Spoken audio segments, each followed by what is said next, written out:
My name is Becky Jackson. I am 51 years old and a member of the Church of Jesus Christ of Latter-day Saints. I'm a wife and mother of 11 children. I was married for 15 years and divorced with 5 children, and my husband had recently lost his wife to a rare form of cancer, and he has 6 children. So together we have 11 children, 9 boys and 2 girls. I work full-time at a dentist office in town, working at the front desk. My husband and I are active in our community and church. My husband was recently called into the YSA bishopric, so that's what we do with a lot of our spare time now. And I love the gospel of Jesus Christ. And my name is Jamie Sorensen, and this is my mom. And we're just happy to be here. I feel like I can just say amen to a lot of what she says, but to tell a little bit about what I've done the last few years, I graduated from high school, and shortly after that I moved up to Seattle, and I was a live-in nanny for a family, and the plan was a year, and I ended up staying for 5 years with that same family. During that time I did 1 year of BYU Pathways and then continued my education and graduated through BYU Idaho in marriage and family studies. Since that time I've moved back to Utah. I've lived here for a few years now, and I have done my master's in behavior analysis, and then I just started my 4th year teaching a severe profound special education class at the local junior high. I've been married for 6 months now, broke the cardinal rule and married my brother's best friend, and it's been so fun. But yeah, that's a little bit about me. So the question is in your families, how have you developed a loving relationship with each child, for you, Becky, and then how do you plan to do that, Jamie, with future children? So that's a good question, and something that has weighed heavy on my mind for as many years as I've been a mother, and even more so when I took on the challenge of trying to help out with 6 kids that lost their mom. When my husband and I were first dating, so he has 5 boys and a daughter. The 2 middle boys, I couldn't remember which one was which for a little while, and this is a big job, but I've tried to find with them ways to kind of overlap and kind of meet in the middle, and it doesn't happen all the time. And I try not to set too high of an expectation that it's just going to go like this all the time. Sometimes there's just some crossover, and one boy in particular that I'm thinking about, he is a middle child, has all the characteristics of a middle child. They're kind of easygoing, agreeable, all of these things, often quiet. This particular child, when my husband and I got married, he had needed a serious orthodontia work done.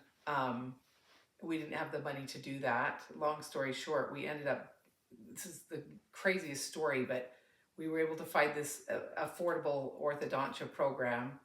I'd love to tell you more about it, but honest to goodness, for 5 or 6 years, looking back at this time, I mean, these kids lost their mom in such formative years, and they were just hurting, and it was so hard. There were so many things that were really hard about it, but I was able to find this help for him, and I met Tanner in the middle once a month when I took him to see the orthodontist, and felt impressed to take him to McDonald's, and he would get a spicy chicken sandwich with extra mayo. And it sounds so simple, but God met us there, like at McDonald's. And I think he remembers that. I don't know, because we're all telling this story from we have very different vantage points of how things look. But another child was really, interestingly, he had a problem with pornography, and I literally felt impressed along the way And this was, I had no framework. I did not know what to do, but the Lord did. And he helped me. And interestingly enough, that is when I started developing a relationship with this new stepchild. When we were able to go for a ride in a car and have a conversation, and he's the one that suggested we go for a ride, and it was the sweetest experience. And it wasn't just he and I in that car. I felt the presence of his mother and holy angels with us in this cause. And that's what I found. And I try to meet them in places, but it's not always places that you would expect. Sometimes it's messy places. It's inconvenient. It's running errands and doing chores and at kitchen sinks and things like that, where we get to know these kids and the things that matter and are important to them. One quick story, Jamie was really worried when my husband and I got married. Like, this was overwhelming to her. She thought her life would never be quiet again. And she came to me in tears. And I always had the right people to help me with things that I knew nothing about. And a counselor suggested to me, you know what, just maybe talk to your mom, talk to Jamie's grandma and see if she's got a room at her house that maybe she could just go where it's quiet to do her homework or take a nap. So Jamie and I talked about that, and she just felt like she just let out this sigh of relief. And we've both talked about this a lot over the years, because looking back, I don't even think I ever talked to my mom. And it wasn't that I was lying to her. She just got the relief and validation she needed. And we looked back and realized. And it's funny because it probably was a year or two after before we realized. We didn't do that. We hadn't even thought about it since. But she needed to be heard in that space. And I had a friend that was kind of counseling me, and he, pulled some things out of his bag of tricks, and it helped. Like, the kids just need to be heard, know they're loved, and feel understood. And that's certainly been a challenge. And, if we brought the whole family here around the table, they'd all have different stories. I mean, we've won and we've lost, and my superpower is that we haven't quit, and we keep doing things to try to get to know each other better. Yeah. For me, as my husband and I, like I mentioned, we've just been married a little while, but as we plan for our future family, I feel like what I've really tried to do the last 10 years of my life especially is to learn from a lot of the people around me and the communities that I've been in and the family support that I have. And I think I have some of the very best role models around me. But a quote that has just really stuck with me for a long time is the quote by Joseph Smith that says, teach them correct principles and then allow them to govern themselves. And that's something that I look forward to with my own family and with the kids that my husband and I will have, is teaching them correct principles and working in habits to our daily lives. And habits, I think the value of habits is that through those habits we can consistently feel Christ's presence in our life and know that he continually has our back. And I think as we are reading the scriptures and spending time as a family outside and mountain biking and doing different things like that, for me, that's how I felt God's love consistently in my life, and that's what I want for my family. So that's what I look forward to most. And my mom, she has been such a great example of just perseverance and showing up and trying again. And that's something that I look forward to too.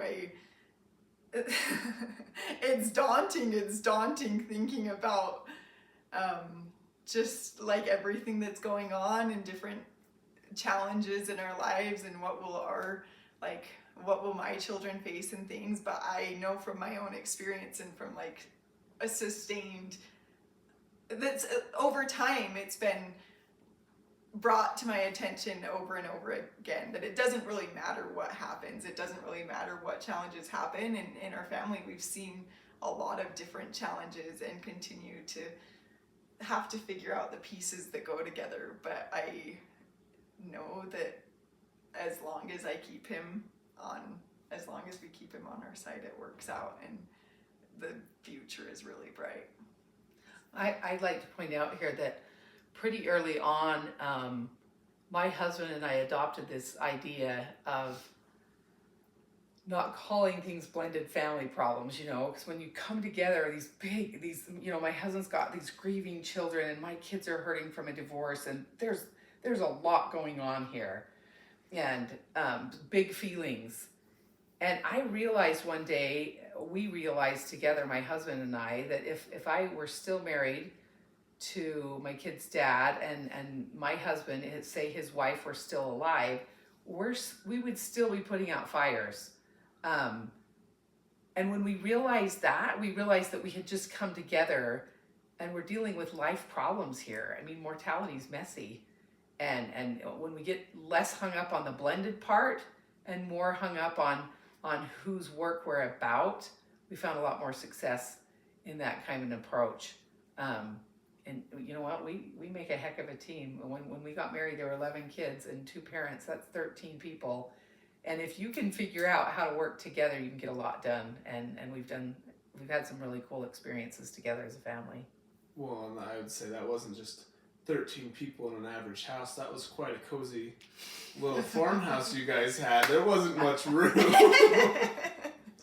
Yes, at one point we had, 2 bathrooms, but only 1 working shower.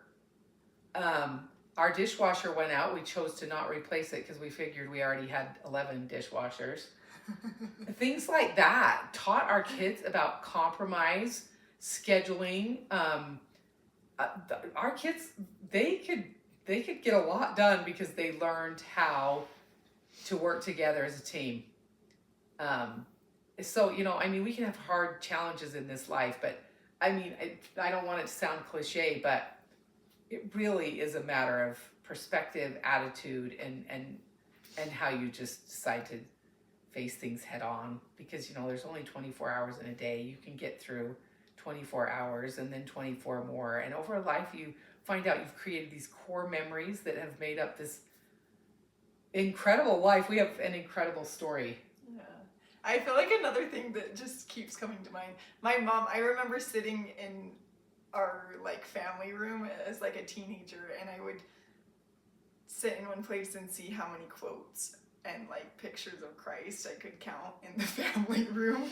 And my mom is notorious for all the quotes and all of the pictures of Jesus, which I really admire about her. And I think kind of just going along with this story that continues to unravel, Yeah. Unfold. Hopefully, we hope it doesn't unravel. But kind of just going along with that, I think, my mom saying that this blended family, it's not blended family problems, but it's life and we're living it. And I think there's been a lot of catchphrases that my mom has been good at,